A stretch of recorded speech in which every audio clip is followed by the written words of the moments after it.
Hello guys, current affairs funda में आप सभी का स्वागत है। मैं आपके साथ अभिषेक शर्मा हूं और बैंकिंग अवेयरनेस के इस लेक्चर में हम पढ़ेंगे history of banking in India. Generally अगर आप बुक्स वगैरह में पढ़ते हैं तो आप देखते हैं कि ये जो टॉपिक है history of banking in India, ये फर्स्ट चैप्टर होता है। पर हमने ऐसा नहीं किया है क्योंकि कभी भी आप किसी सब्जेक्ट की हिस्ट्री पढ़ें तो वो एक बोरिंग आपके लिए बन जाती है, तो ऐसा मुझे लगता है। तो ऐसा ना हो कि हम start history of banking in India से करें और आपका पहले लेक्चर में मन उठ जाए, ठीक है, आपका आगे पढ़ने का मन ना करे। तो इस वजह से हमने शुरुआत की एक इंटरेस्टिंग टॉपिक से जिसका नाम था आरबीआई। उसके बाद फिर हमने आरबीआई के की इनिशिएटिव्स देखे। तो अब हम पढ़ेंगे history of banking in India, ठीक है। ज़्यादा लंबा लेक्चर नहीं होता है इसमें। हिस्ट्री में जितने महत्वपूर्ण पॉइंट्स हैं वो मैं आपको इसमें बताऊंगा। और बैंक में अगर हम देखें तो इतने क्वेश्चन इससे नहीं आते history of banking in India से, ठीक है। तो उसी को देखते हुए मैंने ये कंटेंट तैयार किया है। तो आप अंत तक ज़रूर देखिएगा और आपको हमारे करंट अफेयर्स फंडा के बैंकिंग अवेयरनेस कोर्स कैसा लग रहा है इसका रिव्यू आप ज़रूर दीजिएगा हमारे करंट अफेयर्स फंडा चैनल पर या फिर गूगल प्ले स्टोर पर। चलिए शुरुआत करते हैं। तो history of banking in India में सबसे पहले हम देखते हैं कॉलोनियल एरा।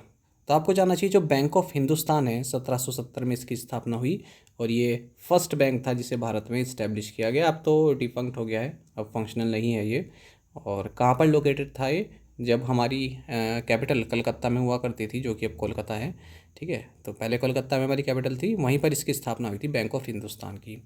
अब अगर ये पूछा जाए कि पहला ऐसा बैंक जिसे इंडियंस द्वारा मैनेज किया गया, फर्स्ट बैंक जिसे इंडियंस द्वारा मैनेज किया गया, तो यह है ओथ कमर्शियल बैंक। इसकी स्थापना 1881 में फैज़ाबाद में हुई थी।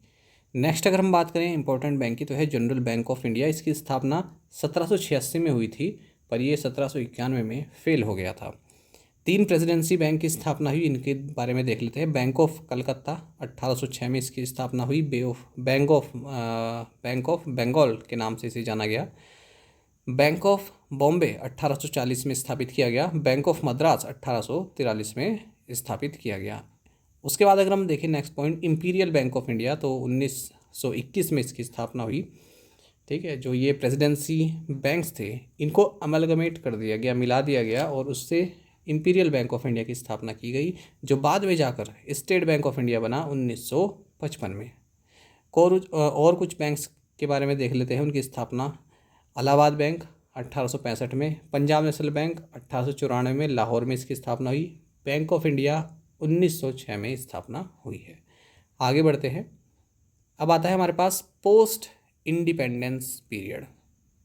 इसमें अगर हम सबसे पहले बात करते हैं नेशनलाइजेशन ऑफ बैंक्स की, तो 1949 की अगर हम बात करें, बैंकिंग रेगुलेशन एक्ट को इनेक्ट किया गया और रिजर्व बैंक ऑफ इंडिया को कंट्रोल दिया गया भारत में जो भी बैंकिंग है उसके ऊपर।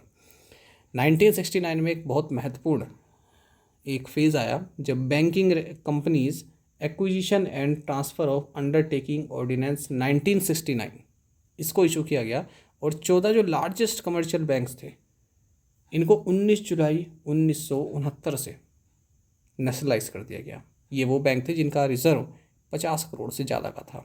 तो ये अमाउंट भी एग्ज़ाम में पूछ ली जाती है। 1980 की बात करें और 6 बैंक्स को नेशनलाइज किया गया। तो 14 तो ये किए गए थे, 6 और कर दिए गए, टोटल कितने हो गए 20, ठीक है। 1980 तक। 1993 में अगर हम बात करें तो न्यू बैंक ऑफ इंडिया को मर्ज कर दिया गया पंजाब नेशनल बैंक के साथ। अगर हम थोड़ा और पहले की पीरियड में जाएं 1935 के टाइम पर, तो रिजर्व बैंक ऑफ इंडिया को स्थापित किया गया था, ठीक है, as a central bank of India. 1949 में आरबीआई को नेशनलाइज किया गया था, ठीक है। अच्छा, रीजनल रूरल बैंक्स की बात करें तो 1975 में इनकी स्थापना की गई ताकि जो रूरल पॉपुलेशन को क्रेडिट और अदर जो फैसिलिटीज़ होती हैं वो प्रोवाइड की जा सके। आगे अगर हम देखें लिबरलाइजेशन एंड मॉडर्न बैंकिंग, तो ये भी एक बहुत महत्वपूर्ण फेज़ रहा 1991 का। 1991 में देखें तो इकोनॉमिक रिफॉर्म्स हुए जब जो मनमोहन सिंह थे, मनमोहन सिंह ये सेक्रेटरी थे, है ना, और नरसिम्हा राव जो है ये पीएम थे। तो इनके टाइम में काफ़ी रिफॉर्म हुए, इकोनॉमिक रिफॉर्म्स हुए। लिबरलाइजेशन हुआ बैंकिंग सेक्टर का, खोल दिया गया बैंकिंग सेक्टर को। प्राइवेट सेक्टर बैंक्स की एंट्री हुई, जैसे ICICI bank, HDFC bank, axis bank, इनकी एंट्री हुई। फॉरेन बैंक्स को भी और फ्रीडम दी गई भारत में ऑपरेट करने के लिए। टेक्नोलॉजिकल एडवांसमेंट हुई, एटीएम्स को इंट्रोड्यूस किया गया, इंटरनेट बैंकिंग आई, मोबाइल बैंकिंग आई कुछ समय बाद, कोर बैंकिंग सॉल्यूशन इम्प्लीमेंट किया गया, और payment banks and small finance banks का इंट्रोडक्शन किया गया 2010s के आसपास फाइनेंशियल इंक्लूजन को बढ़ाने के लिए। ठीक है, और मतलब ये तो बात की बात है 1991 की नहीं, मतलब ये जो मॉडर्न बैंकिंग है वो सभी है इसमें, लिबरलाइजेशन और मॉडर्न बैंकिंग। आगे देखें अब रिसेंट डेवलपमेंट क्या क्या हुए हैं, ये भी आपके लिए महत्वपूर्ण है। तो आप देखते हैं डिजिटल बैंकिंग इनिशिएटिव्स ले गए हैं, जैसे यूपीआई चल रहा है, डिजिटल वॉलेट्स लाइक पेटीएम वगैरह, और जनधन योजना चालू की गई ताकि फाइनेंशियल इंक्लूजन बढ़ सके, जीरो बैलेंस अकाउंट खुल सके। अच्छा, एक हमने देखा था कि पब्लिक सेक्टर बैंक्स का मर्जर हुआ। ठीक है, तो 10 पब्लिक सेक्टर बैंक्स को मर्ज करके 4 लार्जर बैंक्स बनाए गए अगस्त 2019 में। ठीक है, तो जो 4 लार्जर बैंक्स थे उसमें 10 पब्लिक सेक्टर बैंक का मर्जर किया गया। और ये कब से इफेक्टिव हुआ ये मर्जर? 1 अप्रैल 2020। ये महत्वपूर्ण है। पंजाब नेशनल बैंक के साथ ओरिएंटल बैंक ऑफ कॉमर्स और यूनाइटेड बैंक ऑफ इंडिया का मर्ज किया गया। तो पंजाब नेशनल बैंक क्या रहा? लीड बैंक रहा, और ये second largest public sector bank बन गया इंडिया में, स्टेट बैंक ऑफ इंडिया के बाद। कैनरा बैंक में सिंडिकेट बैंक को मिला दिया गया, इसी के साथ Canara bank 4th largest public sector bank बन गया।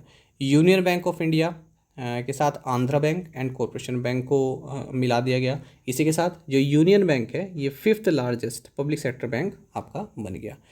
इंडियन बैंक के साथ इलाहाबाद बैंक को मिला दिया गया। तो ये सब तो हमारे सामने की घटनाएं हैं, है ना, जो हमने देखी हैं। बाकी जो पहले का पीरियड था ये सब तो हमने नहीं देखा था, है ना, उस वक्त, क्योंकि हम लोगों का जन्म नहीं हुआ होगा, आप लोगों का भी नहीं हुआ होगा उस वक्त, क्योंकि तो काफ़ी पहले की बात है ना। ये हमारे सामने हुआ है जो हमें याद है, ये वाले जो मर्जर हुए हैं।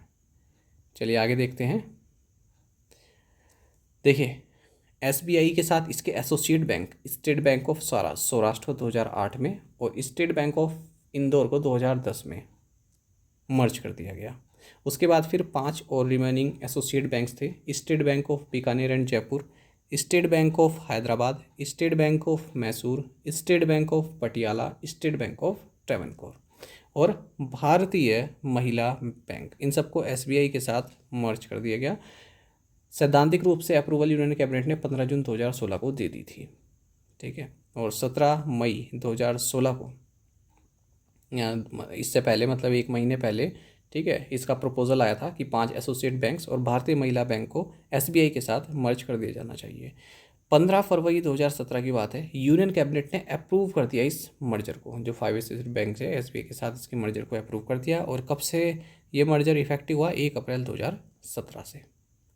अच्छा, अक्टूबर 2013 की बात करें तो एक प्रपोजल आरबीआई के पास आया कि फिनकेयर स्मॉल फाइनेंस बैंक को एयू स्मॉल फाइनेंस बैंक के साथ मर्ज कर दिया जाए। ठीक है, और कंबाइंड एंटिटी का नाम जो है वो एयू स्मॉल फाइनेंस जो है उसमें रखा गया। The combined entity renamed Fincare into AU. ठीक है, फ्रॉम अप्रैल 1, 2024। तो 1 अप्रैल 2024 से ये अमलगेशन भी इफेक्टिव हुआ। तो इतना आपके लिए हिस्ट्री ऑफ बैंकिंग इंडिया में जानने योग्य था। ठीक है, अब जितना आप इसके डीप में जाएंगे उतना आप जाते रहेंगे, क्योंकि इसका क्या है ना, आपको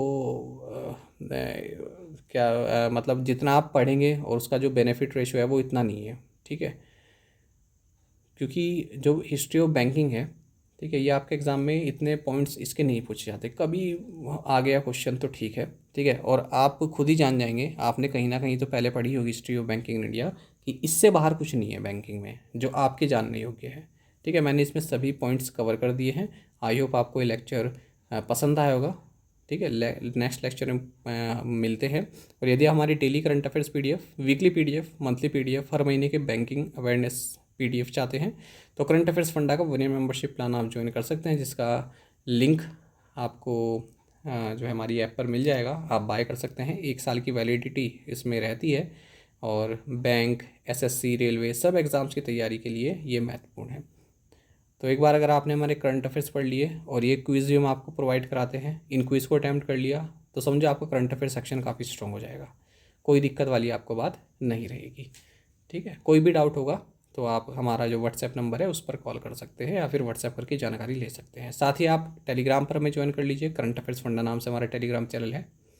यहाँ पर हम रेगुलर वीडियो अपडेट्स और करंट क्विज आपके लिए डालते रहते हैं। चलिए मिलेंगे अब नेक्स्ट लेक्चर में। Thank you guys.